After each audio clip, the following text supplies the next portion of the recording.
औज़ुबिल्लाहि मिनश्शैतानिर्रजीम बिस्मिल्लाहिर्रहमानिर्रहीम रब्बि इश्रह ली सदरी व यस्सिर ली अमरी वहलुल उक़दतम मिन लिसानी यफ़क़हू क़ौली। अस्सलामु अलैकुम व रहमतुल्लाहि व बरकातुहू। आज है आपके सामने शफ़तान, असूल मखारिज में से तीसरा असूल, असल सालिस।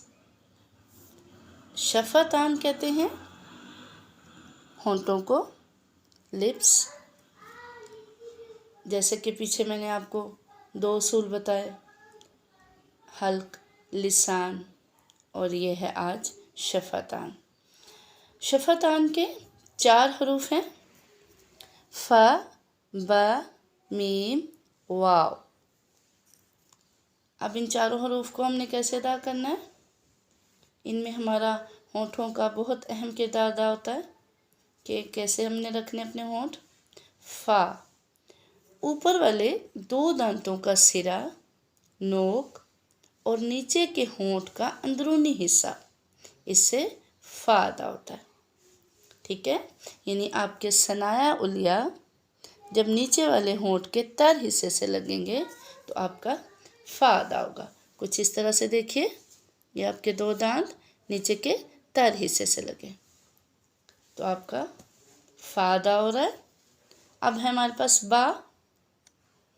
बा और मीम का कुछ मिला जुला रुझान है कि दोनों होंठ आपके बा और मीम में अदा होंगे। कैसे?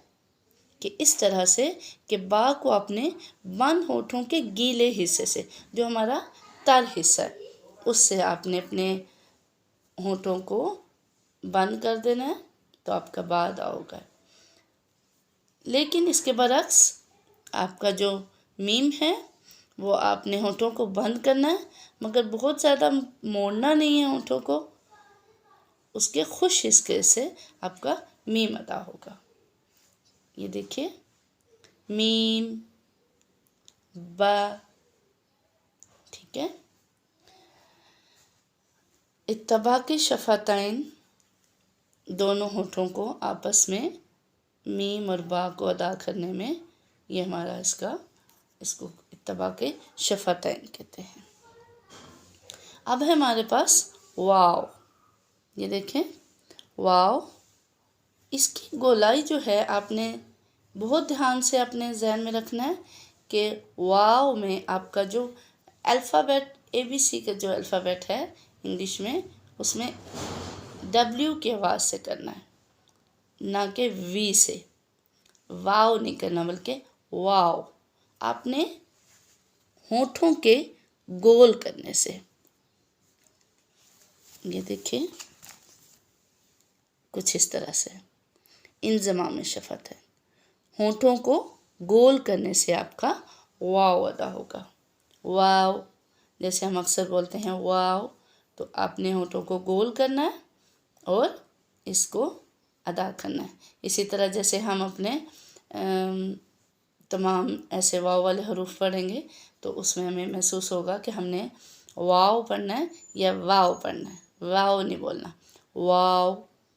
कुछ इस तरह से ये है हमारा शफ़तान। अच्छा, शफ़तान के बाद हमारा आता है जोफ़े दहन। जोफ़े दहन इंशाल्लाह मैं आपको नेक्स्ट वीडियो में ज़रूर डिफ़ाइन करूँगी, क्योंकि इसका एक बहुत बड़ा टॉपिक है और ये हमारे कुरान पाक को पढ़ने में सबसे अहम किरदार अदा करता है। इसके अलावा मैं आज आपको खैशूम बताऊँगी। खैशूम, ये नाक का बासा, नाक की हड्डी, ये इसकी जड़, यहाँ से हमारे 2 हरूफ अदा होते हैं। वो 2 हरूफ हैं हमारे नून, मीम। कौन से 2 हरूफ हैं? नून, मीम। अब जब हम नून के ऊपर और मीम के ऊपर शद पाएँ, शद देखें, ठीक है, शद किसको कहते हैं?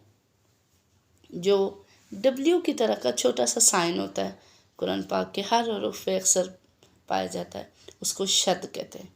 जब नून और मीम पर शद आ जाए तो वो डबल हरकत वाले हर्फ बन जाते हैं। अपनी आवाज़ को थोड़ी देर नाक में ठहराकर गुनगुनी आवाज़ में हर्फ को पढ़ना, ये आपका गुन्ना कहलाता है। गुन्ना, ये जब मैं आगे आपको सिफ़ात करवाऊँगी उसमें आपको इसको और डिफ़ाइन कर दूँगी, लेकिन अभी खैशूम का जो इस्तेमाल है वो कैसे है, वो है आपका नून और मीम जब शत आ जाए तो इसको थोड़ी देर नाक में आवाज़ ठहरानी है। कैसे? इन, सुम्मा, ऐसे हल्की सी बजिंग साउंड आएगी। गुनगुनी आवाज़ जो होती है उसको गुन्ना करना कहते हैं। तो हमारे ये 4 मखरज आपके कंप्लीट हो गए, लेकिन जो जोफ़े दहन है वो मैं आपको नेक्स्ट बताऊंगी, क्योंकि इसका प्रोसीजर, इसका जो पूरा तरीका है वो थोड़ा लेंथी है और समझने वाला है। तो आराम से सुकून के साथ जब आप ये सब चारों जो असूल हैं सीख जाएंगे तो इंशाल्लाह आपको जोफ़े दहन जल्दी समझ आ जाएगा कि ये मुंह का खाली हिस्सा क्या है और इससे कौन से हरूफ और कैसे अदा होते हैं। और याद रखिए कि पूरे कुरान पाक में ये हर दूसरे लफ्ज़ में पाया जाता है, समझे, और हमें इसकी दुरुस्तगी बहुत ज़रूरी है। अगर आपका जोफ़े दहन यानी ये सही ना हो, अदा ना हो, ये वाले हरूफ जोफ़े दहन से जो अदा होते हैं, तो आपके कुरान के जो हर्फ हैं उनके मीनिंग बदल जाएंगे। तो इसलिए इंशाल्लाह नेक्स्ट वीडियो में मैं आपको अच्छी तरह से इसको डिफ़ाइन करूँगी कि आपने जोफ़े दहन के जो हरूफ हैं कैसे अदा करने हैं। अभी आप ये मेरा जो 4 असूल मैंने आपको बताए इनको अच्छी तरह से समझिए। कुछ ना समझ आए तो आप मुझसे कॉन्टैक्ट कर सकते हैं, मैसेज कर सकते हैं, पूछ सकते हैं और मुझे बताइए कि कुरान पाक पढ़ने में आपको कितना अच्छा लगा कि ये चंद हरूफ अगर आपने दुरुस्त किए तो इंशाल्लाह आपको खुशी होगी। अल्लाह ताला हम सबको अमल की तौफीक अता फरमाए। वाखिर दावाना अनिल हम्दुलिल्लाहि रब्बिल आलमीन। अस्सलामु अलैकुम व रहमतुल्लाहि व बरकातुहू।